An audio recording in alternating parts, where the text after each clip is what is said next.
Hey, what's up, guys? Tim here. Just hopping on a Friday before I'm going to hop on my Peloton exercise bike, and then after that, it's Friday, so we're going to do our Friday pizza ritual. So I got to earn the pizza, and it made me think of the reason for this quick video, quick training, the power of working in sprints. And I want to use an analogy of training for like a triathlon, any kind of endurance event like a triathlon or a marathon, and what is required in order to become that person who is worthy or capable of doing a triathlon or doing a marathon. The story that comes to mind for me was doing the Ironman 13.5 hour race in France, swim, bike, run, 13.5 hours. It was quite a bit. And this experience for me, because I'm not a good swimmer, not an awesome athlete, but in order to become the person who's capable of doing that, it very much requires a lot of the same kind of habits and strategies that translate into the work world when it comes to your business achieving a big result. So think about your goals in terms of this mountain. You got your goal up here. So this is, completing a marathon or a triathlon, or within the context of your business, hitting some sort of a big milestone. Now, in order to close that gap from where you are right now, this is your current state. So here you are today. In order to close this gap, we need to accomplish a bunch of little things that will allow us to, 6 months from now or a year from now, wake up and say, holy smokes, look at where we are on the top of this mountain. We've accomplished this. And the easiest, best way to do this, and that's why I like the endurance sport analogy, is working in a 1 week world so that we can really break down that work into bite-sized chunks. And I like the analogy of you're essentially carving stairs into the mountain, where every week, rather than focusing on this massive gap that needs to be closed, we're instead breaking it down into a 1 week world. So these stairs, every step here looks like 1 week.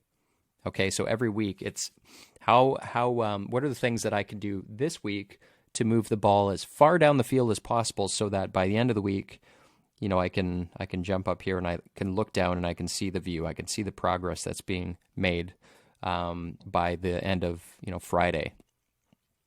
And so, using this analogy on the Peloton, it's the very same thing. It's the same strategy that I use to get fit for a race. And the nice thing on the Peloton is they gamify it in terms of being able to see your output for 20 minutes, 30 minutes. This is an exercise bike, right? So basically the chart that you're seeing at the end of it, it looks like this, where you've got I'm going to go for 30 minutes. So you got your time, and then you've got your effort here, time and effort.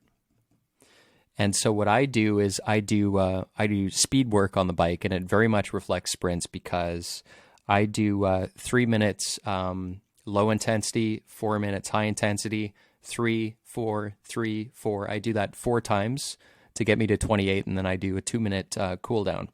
So the 3 minutes is kind of down here, and then we do a 4 minute. It should look like a table. It doesn't. It's usually like doing some peaks and valleys, and then 3 minutes, 4 minutes, just like this.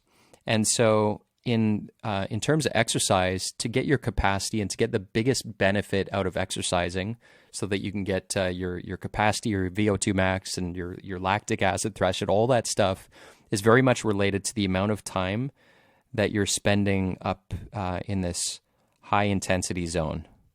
And so by doing this, you've got like a rapid 3 minutes here, and then you got 4 minutes here, and you keep alternating 3 minutes, 4 minutes. So the average over time, you're spending more time up here in this high intensity threshold. So I approach my weeks in the same way, where this is almost like a Monday to a Friday, and it's what are the activities that are going to be, think of this as like value. Effort is value, what you're getting out of it, right?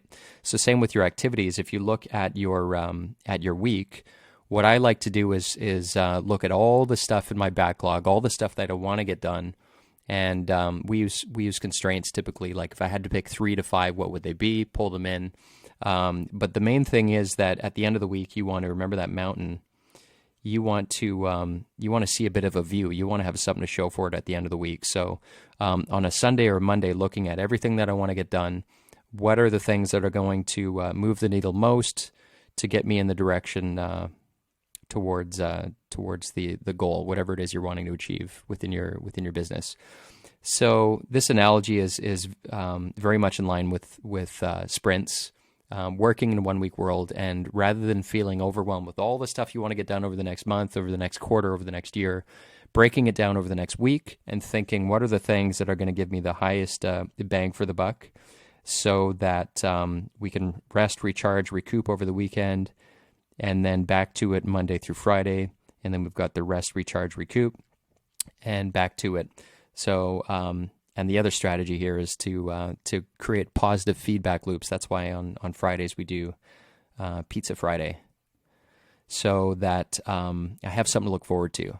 And so it doesn't feel as kind of monotonous when we're putting in the high intensity work days. They start to feel good. Number one, because they're anchored to a future gift. That's what these busy, crazy days represent, is moving us forward. They're a gift for us in the future. But ultimately, if you think of each week as stairs in the mountain, and you really put most of the focus on the things that you can control this week, knowing that they're future gifts towards this big thing that you're wanting to accomplish, it starts to become fun. It feels easier, and ultimately 3-6 months down the road, you wake up and you realize, holy smokes, I've made a lot of headway. I've accomplished quite a bit. And the same is true within endurance sports. You put in the energy consistently each week, trying to get as much time up here in this high intensity area as possible, so that you can make progress and then wake up 3 months from now, 6 months from now, and you've transformed, you become a different person. So this analogy, I like it because it falls in line with the 1 week world, the 1 week sprints. We can carve stairs in the mountain. It's the same analogy I use for training for like high endurance sports. I want to get as much time, so I'll do like stair sprints. I'll do sprints on the bike, and it's really about maximizing the time I'm spending in this high intensity area. But it doesn't feel as intense because they're kind of short spurts, so it's more manageable from that standpoint. But thought I would share that analogy with you guys. Hope you had an awesome week. I hope this was valuable, and look forward to seeing you guys in the next video. Cheers.